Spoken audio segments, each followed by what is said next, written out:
Ashley, you want to start that one for me? Okay, so we're going to do seam samples. We're going to do 2 different seam samples, an open and a closed one. So when we sew seams, you need to know what your seam allowance is. That is how much you're going to go into the fabric.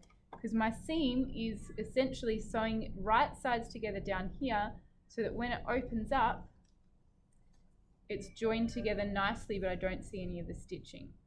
That's what a seam is. So I've put my right sides together. Now I'm going to follow the 15 guideline. So Ashley wants to zoom in nice and close on that for me. The 15 guideline is the standard one, so it's 1.5 centimeters, 15 millimeters. That's the standard one that we are going to follow most of the time. If you do the quilt, it is so important that you follow the correct guideline with every single piece you do. Because if you start to do some of them where you're just using the presser foot as your guideline, or some of them are out here, that you're going to really, and you're working in small pieces, you're going to really change the shape of those pieces and they won't meet together nicely at corners. So for this unit, I really want you to be very competent in following this guideline. So I have to put my presser foot down before I sew, and then I can start to stitch.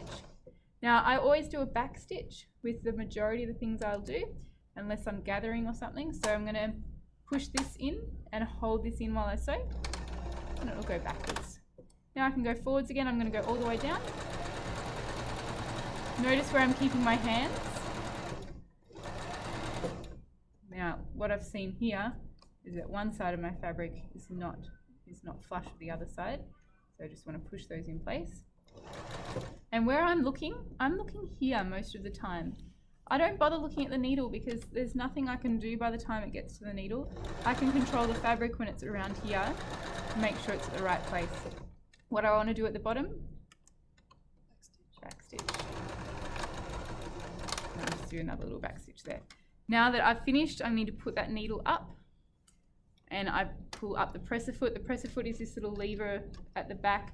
You'll get very used to where it is. It's so invisible when you first sit at the machine, but it's just in a really nice, convenient spot that your hand will go to nicely. I can cut my threads nice and close to the fabric, but I want to leave them trailing out there. And you are going to do 2, and cut this thread off as well. There should be top threads as well as bottom threads sticking out. Okay, you want to do 2 of these samples because then we are going to overlock them. We're going to do one overlocked open and one overlocked closed. So Ashley can stop the video.